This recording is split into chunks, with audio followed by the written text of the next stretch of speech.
Hi friends, and welcome to the Art Center of Coastal Carolina's Cyber School of Art. I'm Miss Alana, and this is Jasper, and we're so glad that you're joining us to follow along in today's art lesson. In this series of lessons, we're going to learn about an influential artist, and then we're also going to integrate it with another subject matter. Today, we're going to have fun learning about the famous artist Pablo Picasso while we do a little bit of math. You'll notice in the link below that you can download a PDF of the lesson plan if you'd like. That way you can see the examples up closer and you can share it with friends. But you don't have to have it in order to follow along with us today because we'll give you all the steps that you need. Jasper will be here to help us demonstrate as we go. Now, Pablo Picasso was a famous artist from Spain. He was born in 1881 and died in 1973. A famous quote from Pablo Picasso is, "Art washes away from the soul the dust of everyday life." Now, he was one of the most important and recognized figures from the 20th century art. Pablo Picasso started off with some kind of more realistic paintings. He went through a couple of different periods. One of them was called the Rose period. Jasper, if you have a look at Pablo Picasso's work from the Rose period, what colors would you say are predominant in his work? Orange and red. Orange and red and pink. Very good. So lots of warm colors during the Rose period. He also had a period that he called the Blue period. What colors do you see in his painting from the Blue period? Blue and purple. Yeah, blue, purple, lots of cool colors. Well, as his styles moved along, Pablo Picasso moved into a style called Cubism. Cubism is where you take the features and you represent them in a whole new way. So you can represent the picture from the front, from the side, from an angle, all at the same time. And oftentimes they use geometric shapes in the art. So we're going to go ahead and take a minute to look at some geometric shapes, and then we'll have a look closer at some of Pablo Picasso's paintings. Now I have here on my little board some different geometric shapes.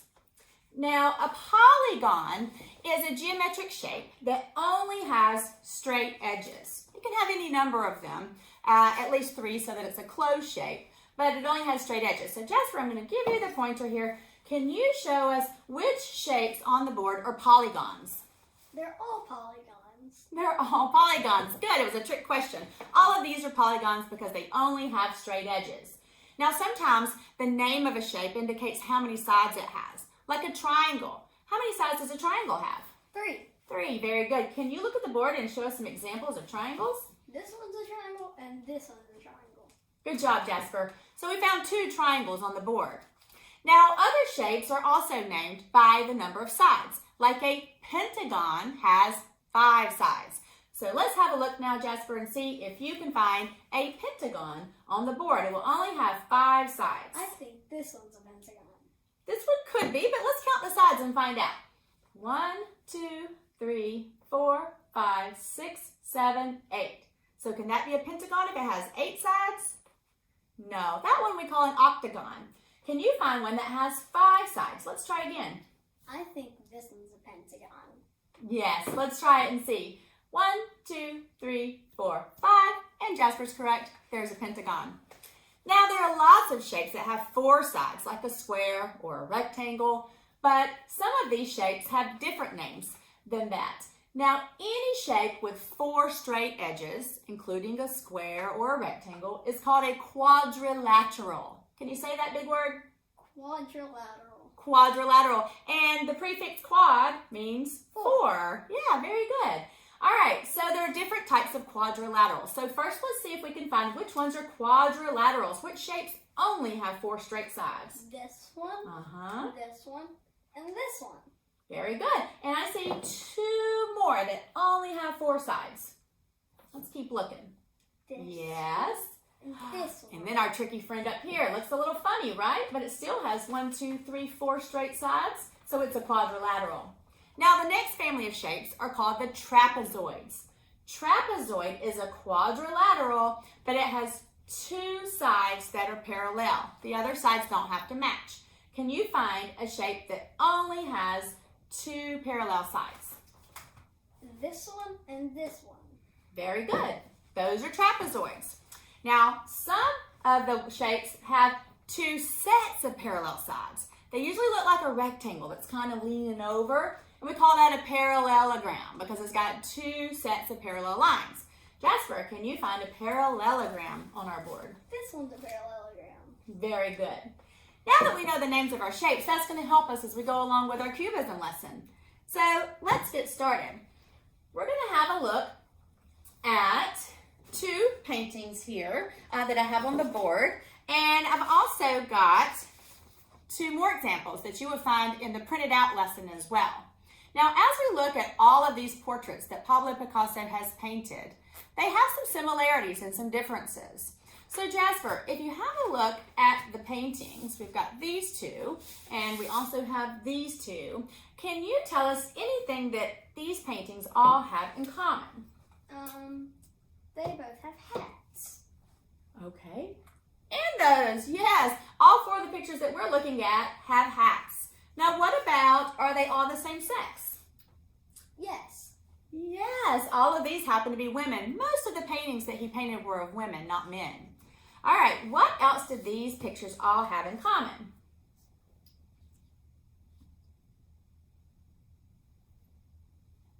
Or what about these two? If we only look at these two, they both have on a hat. What else? Do you see any parts of them that could be the same? They both have big cheeks. They do. They both have big cheeks. Anything else you see? They both have very long hair. Yes.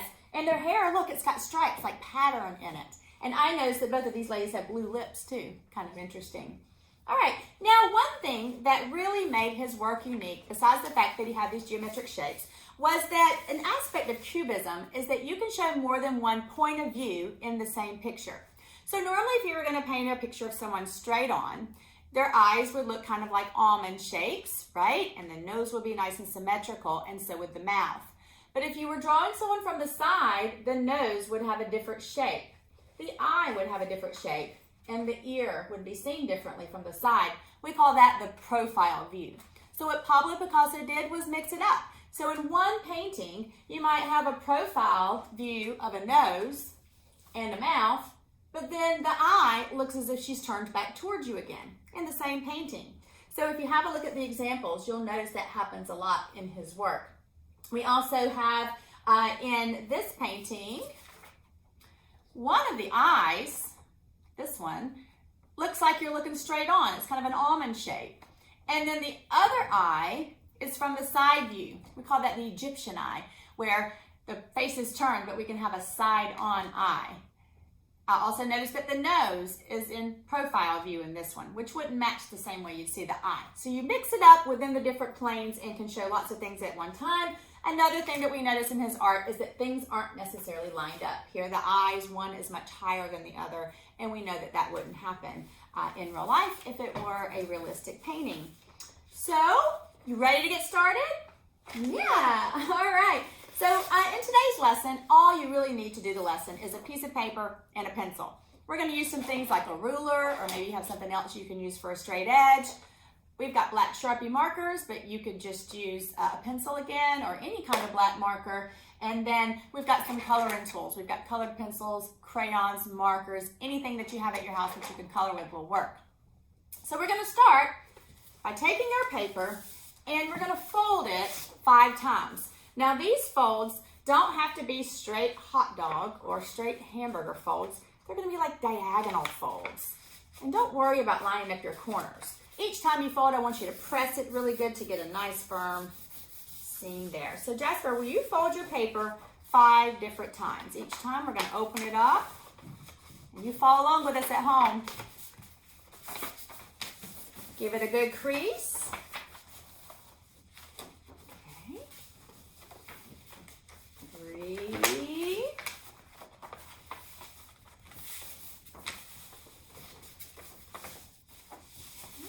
And then 4. How many are you on? 4. 4? All right, now look and see which direction maybe you could use. Maybe one kind of going that way. So we want a little bit of variety here. So 5. Yeah, and then you open it back up. Now, 5 was just a starter number. If you're looking at your paper and you see some shapes that are just really big and huge and need to be broken apart smaller. You could even go and we could put like another fold. 6 is okay too. So 5 was just kind of a starter number. All right, so now what we've done here is we've broken our paper into shapes. I've got this one with some black lines on it so that you can see. Now, quiz time. We're gonna look and see, do we recognize any of these shapes that we've already studied on our paper? So I want you to look at all the shapes that your lines have made. Let's start with this one. We'll start with the one in the middle on mine. So let's see how many sides it has. 1, 2, 3, 4, 5. So if it has 5 sides, what do we call it? A pentagon. A pentagon, very good. So in the middle I have a pentagon. I see a shape here that has 1, 2, 3 sides. Which one is that? A triangle. Yeah, look, I've made a triangle. Jasper, can you look at your paper and identify a shape that you've made? Now keep in mind, all of these shapes that we just made are called polygons. All right, which kind of polygons do you see on your paper? See if you can find one on yours at home. I see a big triangle. A big triangle at the top of your paper, very good. And you're likely to have some quadrilaterals too. Let's see if I can find it. Oh, I found one. 1, 2, 3, 4. This shape is a quadrilateral. All right, so now we're going to get started and we're going to make a self-portrait. So we're going to be using some of these lines to help break apart the face, but not all of them. In the end, our self-portrait is only going to have the shapes that are inside the face outlined. So it's not important right now that you do all of the outlines. I just wanted you to be able to see the lines that I've folded. So we're going to start with, we like to go right in with black Sharpie marker. You can start with a pencil if you want. But what we're going to do is decide, first of all, do we want the nose to be a profile view from the side, or do we want it to be a front-on view? Now, in your lesson plan, there's a little sheet here that will help you go along with some features later. So I am going to go ahead and put up our feature poster, even though we're not quite the features. But what we can do is kind of look at the noses. So we're kind of determine, do we want the side of the face to have this nose that's to the side or just straight on? And we're going to make a shape that can be our face. If you want to, you can use a ruler to help you along. But we want to include some of the lines that we already find and some of the lines that are new. So I am going to start by drawing, let's see, I'll move this aside for just a minute. I'm going to start by drawing in along some of the shapes that I see. I do think that fun profile nose is really cool. So I am going to go ahead and add along the side of mine one of these noses, okay? And then I'm going to pick up from there and I'm going to close in my shape. And I'm just kind of making a head shape that's really geometric, okay? So you can do that now. Again, some of the lines that you draw might be right along fold lines and some might not be. Okay. So this is our head shape. Now, once we get our head shape done, we're going to take our ruler or our straight edge and we're going to trace any fold lines that we see that go through the head there. So, this one, every single one of them that you see now inside the face, we're going to trace with the marker.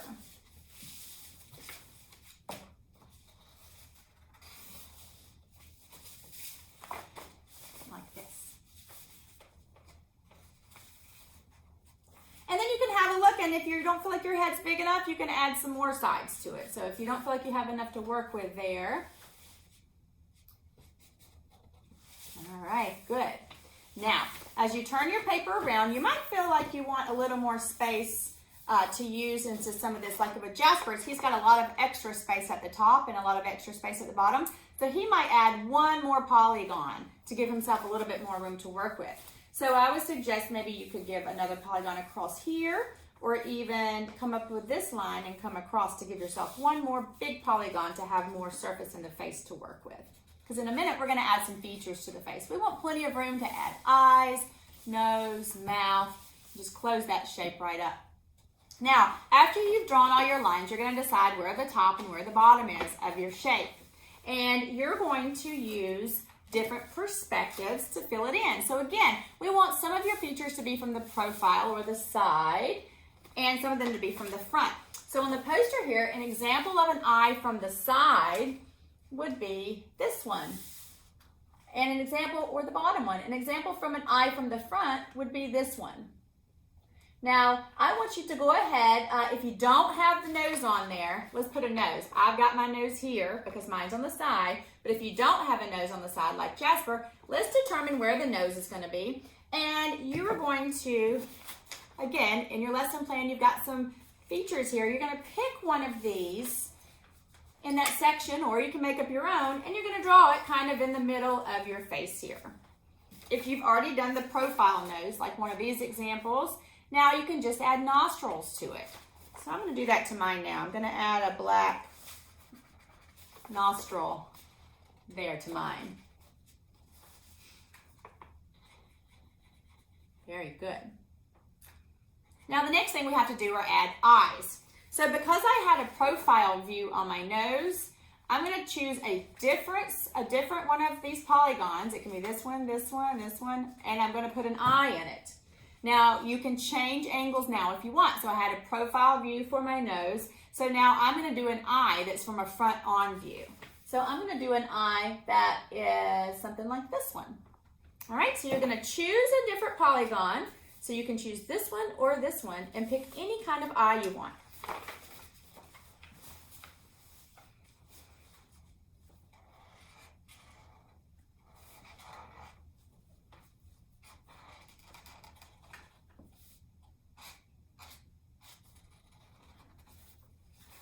So I've got one eye in its own polygon shape.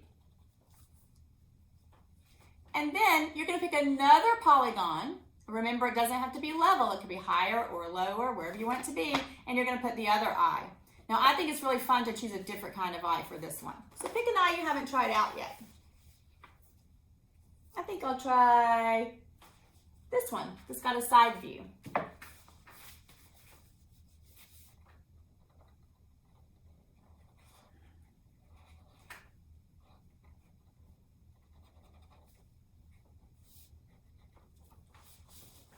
It's got really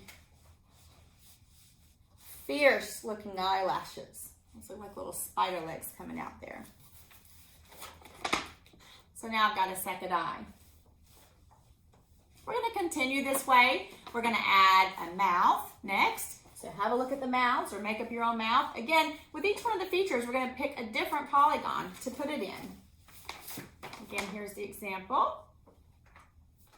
On this one, on the mouth, I actually crossed over 2 polygons with it. You can do that too if you'd like. So find a place for your mouth. Now we're going to take a minute and finish up our features here. Don't forget that you can also add things that make you unique. This is going to be a self-portrait. Let's say you have really prominent eyebrows, or you want to add ears, or if you want to add earrings, or if you want to add freckles, or glasses, or even a hat on the head. What makes it unique to you? So Jasper and I are going to finish adding our features, and you finish up yours, and then we'll catch up with you here in a few minutes.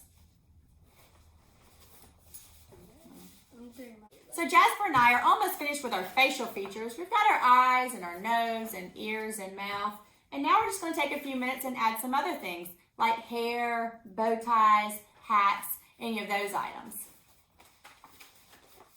Okay. Okay. So now that we have all of our parts to our figure, the last thing we're going to do is add a little bit of pattern. One of the things that we notice when we look at a lot of Pablo Picasso's paintings are that he uses different kinds of stripes, a whole lot, and sometimes some lines that crosshatch each other. So different patterns. Nothing too terribly fancy. Again, usually the patterns are made from straight lines or slightly wavy lines. Sometimes they're a series of little short lines in a row, and sometimes they're a series of longer lines. So on the initial example, you'll see the way on the collar, I added some striped lines to give her just a little bit of pattern to make her more reminiscent of the Picasso works. This shirt is usually a good place to do that, or the hair. So now, put your last finishing few details on there with a little bit of pattern, and then we'll add some color. Okay, so did you get a chance to add the rest of your features? Jasper and I went ahead and added some pattern to ours as well. So on my shirt, I added some stripes. And I have collars, and I made the stripes going in a different direction. I also added a little bit of pattern with my hair with some wavy lines. Jasper, can you tell us what kind of pattern you added? I added lots of zigzag lines, and I made sure to fill up all the blank spaces with more zigzag lines. He did. Jasper noticed how in the paintings there really wasn't a lot of negative space that didn't have the pattern on it, so he filled the entire shirt with the zigzag lines. Now it's time for the finishing touches, which are to add some color. If you've got a chance at home, you can go back with some colored pencils or crayons or markers or a combination of those and put some color in your picture. Now, one little tip I did want to show you before you get started is a couple of ways that we can use these materials. Now, markers, if you've got these wide markers at home, if you'll notice the tip of the marker, it has sort of a point at the end. That allows us to make a variety of different types of lines. So if I hold the marker straight up and down, then it's going to make a really skinny line. If I hold the marker kind of on its side, on a more flat edge, it's going to make a much wider line. So when we're covering a large area with a marker, we call it painting with your marker. So it's more important to kind of lay it on the side and use strokes. That way we're not just doing scribbling all around. So it makes it look a lot neater. For example, if I'm going to color in these stripes on my shirt, I've got kind of a wide space to fill. So I'm going to lay my marker on the side, and I'm going to go slow, and I'm going to pull it, and in one line, I can color in the whole stripe by painting with my marker. This helps make our markers last longer, helps us take care of our markers, also helps make the job go faster because we're getting more surface area covered at the same time. So I'm going to go in with my marker on the side and add a few stripes to my shirt. Now, if you have more than one type of art material at home, it would be fun to mix them. So I've got my markers that I'm going with my red stripes on my shirt. And then I can go back with something like a crayon and fill it in between. Now the thing about crayons are there are also some techniques that help us make good choices with our crayons.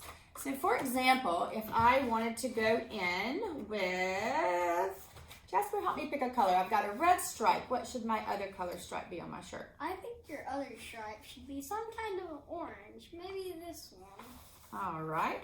Thank you. So I've got my orange crayon here. Now remember with a crayon, you can make different values or shades of the color depending on how hard you press it. So again, I've got some choices with the way I handle the material. If I go very softly with my crayon, I can make a lighter shade of the color. And if I push hard with my crayon, the same crayon makes a darker shade. Now you can also make all kinds of shades in between. So that one crayon, you can push light and then give a little more pressure, a little more pressure, a little more pressure, and you can get lots of value out of one color crayon. So I can decide now, do I want it to be light orange or dark orange? And I just want to make sure whatever my choice is for that whole area, I keep to the same pressure so that it'll look even for this project. Sometimes we're trying to vary the value within one painting, but we don't see a whole lot of that in Picasso's work. So we are going to try to use even pressure with our crayons and just have fun. Add color all over your picture. So Jasper, would you like to start with crayons, colored pencils, or markers with yours? I think colored pencils are best in my opinion. You're going to go with the colored pencils? All right. So you guys take a few minutes and color yours, and when we get finished, we'll show you our finished work. Hi, welcome back. So Jasper and I had a chance to finish our paintings. What do you think? Now just to do a quick review. Now the famous artist that we studied today, his name was Pablo Picasso. He was from Spain. He went through a couple of different periods, including the Rose period and the Blue period. But he's most known for his work, which used a lot of geometric shapes, and we call that his Cubism. The Cubism period. Very good. And we did our work today using the Cubism. Now, let's have a look at our faces and see if we can recognize any of those shapes that we studied. Have a look at yours. Jasper, do you see any examples in your drawing where you have a triangle, which is a polygon with 3 straight sides? I see a triangle right here. Very good. And I've got one right here on the tip of my nose. Jasper, do you see any shapes that are quadrilaterals? That means they have 4 straight sides. I see a quadrilateral right here. Nice work. Do you see one in your drawing? Let's have a look and see if mine has one. A quadrilateral, only 4 sides. I don't think that I've got any in mine. I do see one here with 1, 2, 3, 4, 5 sides though, the big green shape in the middle. Jasper, do you remember what we call a shape with 5 sides? A pentagon. Pentagon. Good job. So I hope you've had fun with us today. The last thing that we have to do is sign our artwork. So give me your best little artist signature down in the corner, and we'll be all finished. So we hope you can join us for our next video of our Cyber School of Art. Bye-bye.